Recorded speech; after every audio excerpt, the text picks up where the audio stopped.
दोस्तों, Kerala high court ने एक अपना ऐतिहासिक फैसला सुनाते हुए कहा है कि अगर नाबालिग बच्चों को गाड़ी चलाते हुए पकड़ा गया या फिर ट्रैफिक रूल्स का उल्लंघन करते हुए पकड़ा गया तो एमवी एक्ट के सेक्शन 199 ए के तहत उनके माँ बाप पर केस दायर किया जाएगा। आइए जानते हैं क्या था ये मामला। इस केस का टाइटल है Sharafuddin versus state of Kerala case और इस केस की सुनवाई जस्टिस बेचू कुरियन थॉमस की बेंच कर रही थी।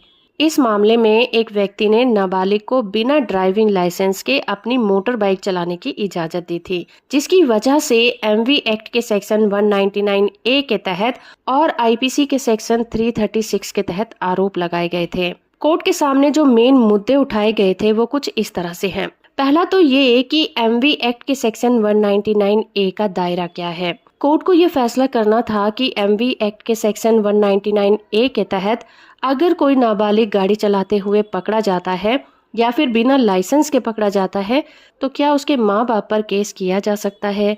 दूसरा मुद्दा ये था कि क्या नाबालिगों को दोषी ठहराना जरूरी है। कोर्ट को इस बात पर भी विचार करना था कि क्या गाड़ी के मालिक या फिर बच्चे के माँ बाप के खिलाफ कार्रवाई शुरू करने से पहले बच्चे पर आरोप लगाना सही होगा या फिर जरूरी है। तीसरा मुद्दा ये था कि इस इन्वेस्टिगेशन की समय सीमा क्या होगी। कोर्ट को ये भी डिसाइड करना था कि नाबालिगों के केस में अगर कोई अपराध बनता है तो उस केस की इन्वेस्टिगेशन की समय सीमा क्या होनी चाहिए। और चौथा मुद्दा ये था कि अभी से पहले जो नाबालिगों के केस में फैसले आए हैं उनको चैलेंज किया जा सकता है या फिर नहीं। केस में इस तरह से 4 मुद्दे उठाए गए थे जिस पर केरल हाई कोर्ट को विचार करना था। तो सबसे पहले बात करते हैं सेक्शन 199 ए का क्या दायरा है। हाई कोर्ट ने ये स्पष्ट किया कि सेक्शन 199 ए एक सामान्य अपराध बनाता है जिसमें नाबालिगों को बिना लाइसेंस के गाड़ी चलाने की इजाजत देने के लिए उनके माँ बाप या फिर गाड़ी के मालिक को उत्तरदायी ठहराया जाता है। ये प्रोविजन इसलिए डाला गया है ताकि बच्चों के माँ बाप पर इसका दायित्व डाला जा सके और वो अपने नाबालिगों को ऐसे अपराध करने से बचा सके।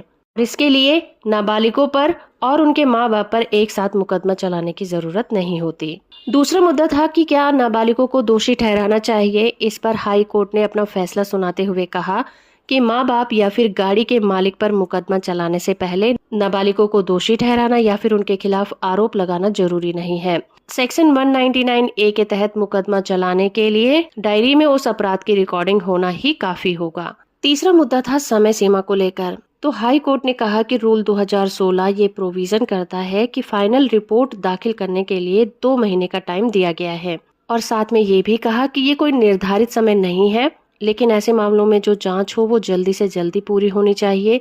लेकिन जरूरत से ज्यादा अगर देरी होती है तो कार्रवाई खुद ही अमान्य घोषित हो जाती है। चौथा मुद्दा ये था कि इस तरह के केसेस में जो पहले फैसले आए हैं उनका क्या प्रभाव होगा। तो हाई कोर्ट ने कहा कि Polachan versus state of Kerala और Sameera versus state of Kerala के केसेस में जो भी फैसले सुनाए गए थे वो जुवेनाइल जस्टिस के प्रोविजन पर विचार किए बिना ही सुनाए गए थे। इसीलिए रिसेंट में दिया गया ये फैसला आने वाले केसेस पर लागू होगा। तो इस तरह से जस्टिस बेचू कुरियन थॉमस ने अपने फैसले में कई महत्वपूर्ण बातों को बताया और ये कहा कि इस प्रोविजन का उद्देश्य नाबालिगों द्वारा अपराध किए जाने को रोकने के लिए है और जो नाबालिग कम उम्र में गाड़ियां चलाने का शौक रखते हैं उन्हें ऐसा करने से रोकने के लिए है। और माँ बाप पर केस चलाने का एम ये है कि उन माँ बाप को सबक सिखाया जा सके जो अपने नाबालिग बच्चों को गाड़ी चलाने की इजाजत देते हैं। होप कि ये वीडियो आपको इन्फॉर्मेटिव लगा होगा। वीडियो को लाइक और चैनल को सब्सक्राइब करना बिल्कुल मत भूलिएगा।